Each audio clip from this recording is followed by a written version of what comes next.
کہ نبی کے بعد وحی آنی شروع ہو گئی؟ یعنی آپ کو کیسے پتا چل گیا کہ کوئی آدمی غلط نگاہ ڈال کے آیا؟ اس کی رستے میں نظر کہیں غلط پڑی تھی آنے والے کی، آپ کو کیسے پتا چلا؟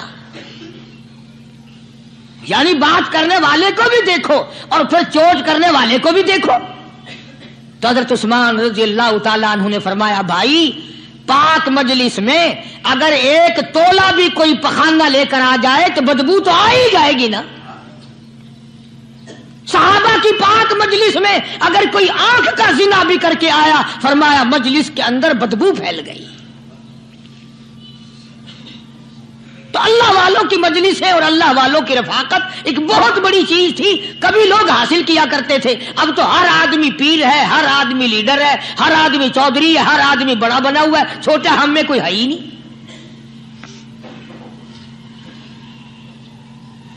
اور ان ولیوں کی بھی الگ الگ بیچاروں کی رمزیں ہوتی ہیں۔ علماء کرام نے لکھا ہے حضرت خواجہ باقی باللہ رحمت اللہ علیہ دلی میں مزار ہے، بہت بڑے بزرگ گزرے ہیں۔ دیکھو میں ذکر خیر کر رہا ہوں نا، کئی لوگ تمہیں نکلتے ہوئے ٹانگے والے، گھوڑے والے، رکشے والے کہتے ہیں کاری علی ولیوں کو نہیں مانتا۔ میں یہ ذکر خیر ولیوں ہی کا تو کر رہا ہوں۔ بات صرف اتنی ہے، تمہیں اچھی لگے یہ بری لگے، میں ننگوں کو نہیں مانتا۔ میرے نزدیک ولی وہ ہے جس کی رگ رس سے، نس نس سے، خون کے قطرے قطرے سے، ہر ادا سے، ہر سنت سے، ہر طریقے سے محمد عربی صلی اللہ علیہ وسلم کی سنت زندہ ہوتا ہو۔ میں اس کو ولی نہیں مانتا جو کپڑوں سے ننگا پھرتا ہو۔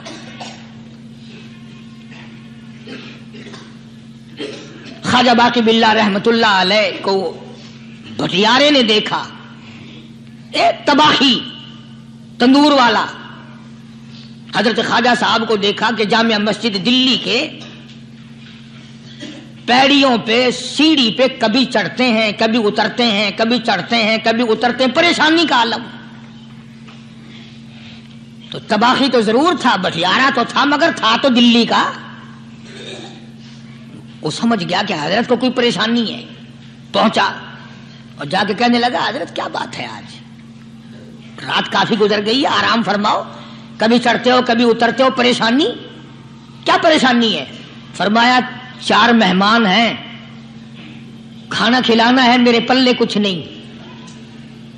اندازہ لگاؤ ابھی ابھی ولی یہ کہہ رہا کہ میرے پلے دھیلا دمڑی کچھ نہیں، 4 مہمان ہیں، شرمندہ ہوں ان کو کھانا کھلانے کے لیے۔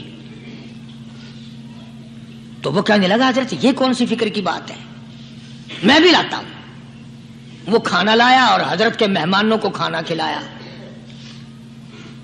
کھانا کھا لیا، فارغ ہو گئے۔ دیکھو ولی کی بات، ابھی تو کہتا تھا کہ روٹی نہیں ہے، اور ابھی ابھی وہی ولی کہتا ہے بٹیارے کا ہاتھ پکڑ کے مانگ کیا مانگتا ہے، مانگ کیا مانگتا ہے۔ اب تیرے جیسا اگر وہاں ہوتا تو کہتا کہ جی کوئی گورنری شرمنری دلاؤ، اسمبلی کی ممبری دلاؤ، کوئی تھوڑے علاقے کا ڈھیر سیاح ہوئے تو آخیا کہ جی میں کو بئی پر نہ دو، پہلی پرانی تھی گئی ہے ہوں میں کو کوئی نوی لاوی چا پر نہ ہو،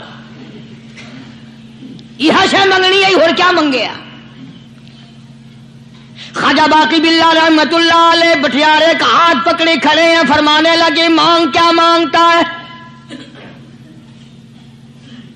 وہ تباہی بھی دلی کا تھا نا، کہنے لگا حضرت بس اللہ کا دیا سب کچھ ہے، بس آپ رہنے دیں۔ فرمایا نہیں نہیں، مانگ کیا مانگتا ہے۔ اس نے کہا حضرت پھر اگر دینے پہ ہی آئے ہو نا، اور اگر اتنا ہی دریائے کرم جوش میں ہے اور آپ دینے کا جذبہ لیے ہوئے ہیں، پھر مجھے اپنے جیسا بنا دو، اپنے جیسا بنا دو۔ کیا مانگا ہے، مجھے اپنے جیسا بنا دو۔ فرمایا نہیں برداشت کر سکے گا۔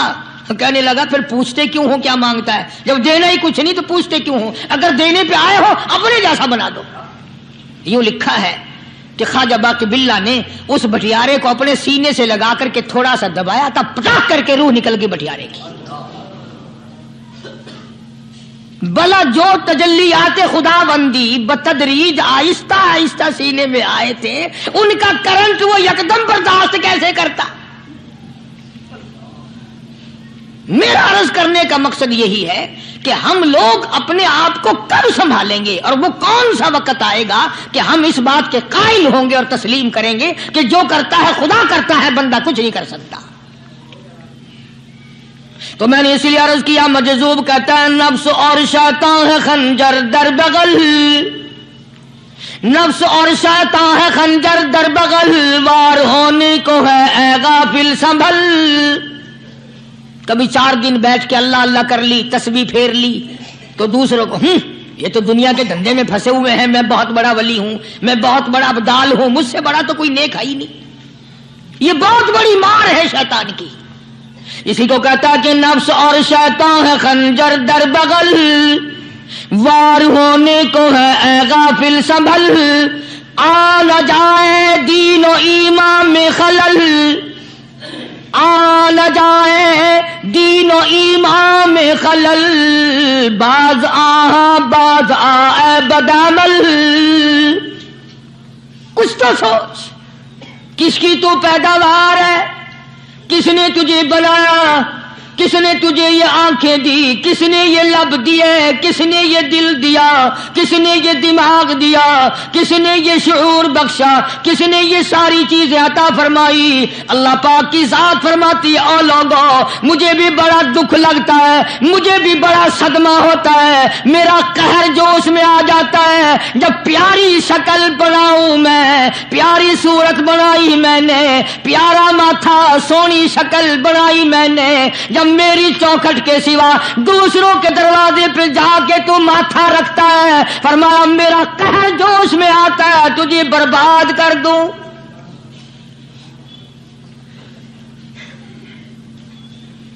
سب کچھ میں نے دیا، سب کچھ میں نے بخشا، اور پھر بھی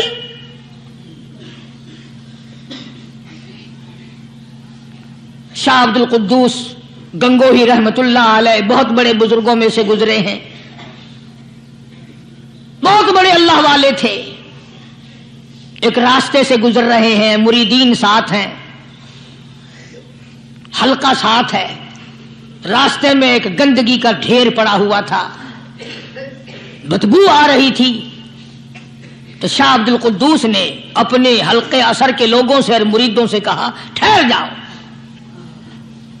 حالانکہ لوگ ناک پہ کپڑا رکھ کر جلدی گزرنا چاہتے تھے، بدبو سے بچنے کے لیے تیز رفتار وہاں سے گزرنا چاہتے تھے، مگر شیخ کے کہنے پر کھڑے ہو گئے۔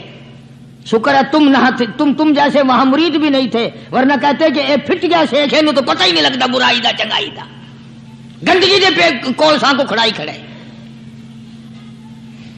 شاہ عبد القدوس رحمت اللہ علیہ گنگوئی رحمت اللہ علیہ نے فرمایا او لوگوں، یہ گندگی، یہ پخانہ، یہ افولت والی چیز تمہیں ایک سبق دے رہی ہے۔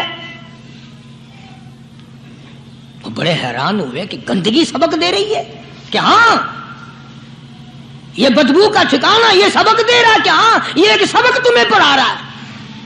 اور وہ کیا؟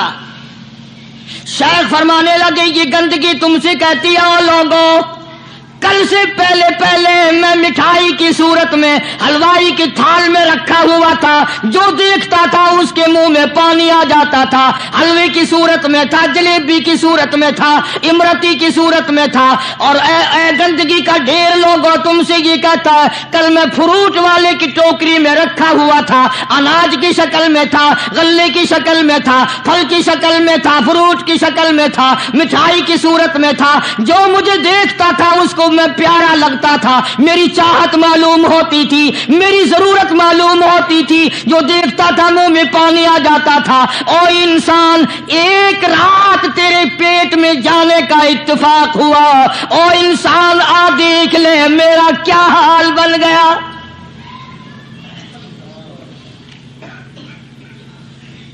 ایک رات تیری صحبت میں رہا ہوں، ایک رات تیرے اندر ٹھہرنے کا اتفاق ہوا، دیکھ میرا کیا حال بن گیا۔